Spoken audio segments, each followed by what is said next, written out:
Level 1. The intentional user. Your phone is in another room. You put it there on purpose. You check it 20 to 30 times a day with intention. A message, a map, a call. You pick it up, do the thing, put it down. The motion has a beginning and an end. You still feel genuine boredom. That's not a bug, it's a feature. Boredom is the brain's creativity trigger. Your default mode network activates, the network responsible for imagination, problem-solving, and original thought. Your mind can be alone with itself and not panic. Your first thought in the morning is your own, not a notification someone else placed there. This level feels radical in 2026. It isn't. It's just what a neutral relationship with a device looks like. Level 2 is where almost everyone lives, and everyone at level 2 is convinced they're at level 1. Level 2, the habitual checker. You check your phone, nothing new. You check it again. This isn't weakness, it's engineering. Every app is built using variable reward schedules, the same mechanism that makes slot machines work. You don't know if the next scroll will bring something interesting or nothing. That uncertainty is the hook. Your brain releases dopamine not when you find something, but when you check. The seeking is the reward. Your attention span is fragmenting. Microsoft research found it dropped from 12 seconds in 2000 to 8 seconds by 2015. A goldfish holds 9. You read first paragraphs, you watch videos at 2x, you start podcasts and abandon them. Your stimulation threshold has been raised so high that normal speed reality feels slow. In conversations, you're half there, present enough to not be rude, absent enough to not be real. Level 3 is where the phone stops being something you use and becomes something you need.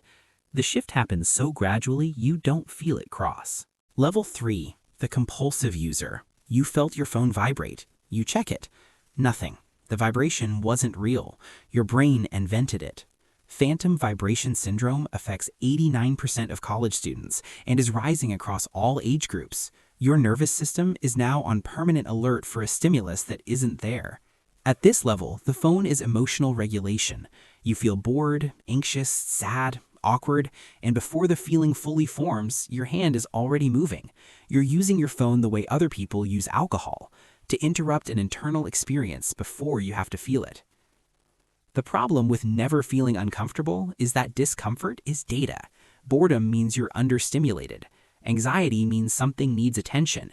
When you mute every signal with a scroll, you stop knowing what you actually want, what you actually feel, what you actually think, separate from what the feed is showing you. A 2023 UCL study found heavy smartphone users showed reduced gray matter in the prefrontal cortex, the region governing impulse control. You're not imagining that it's harder to stop. The structure is changing.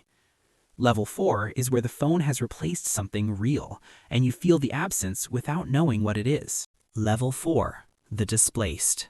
You are at your daughter's school play. You are filming it. You are at the best meal you've had in years. You photograph it from 3 angles. By the time you post it, the food is cold. Fairfield University researchers called this the photo-taking impairment effect. Photographing an experience tells your brain it doesn't need to encode it. You outsourced the memory to a device. You traded the moment for content. The content got 47 likes and disappeared into an archive you'll never open. Your relationships exist in a strange half-state, technically present for everything, genuinely present for almost nothing.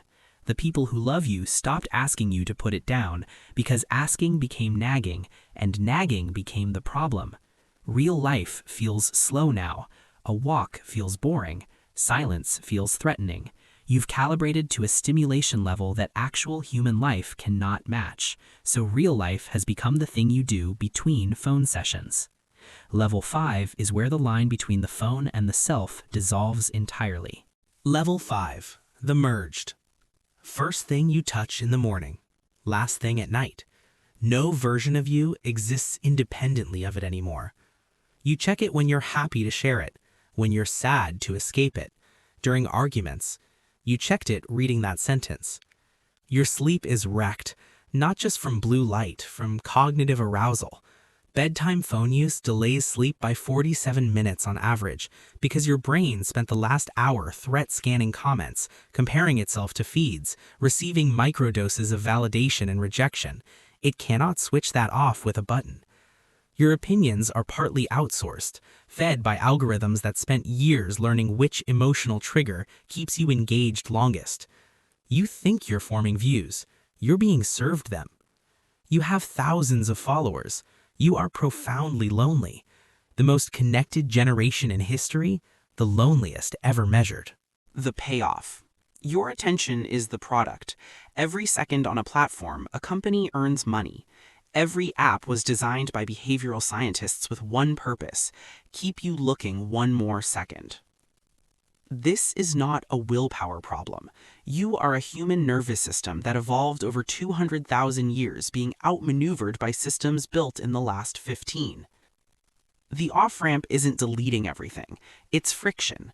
Phone in another room to sleep. Real alarm clock. A 60-second delay on the apps that pull hardest. Not willpower, just a pause, long enough for your brain to remember it had a choice. The life you keep scrolling past is happening right now, in the room you're already in. Which level are you at? Honestly, drop it below. And if this made you put your phone down for even 10 seconds, that's the point. Next video breaks down every sugar consumption level the same way. Right there. See you in it.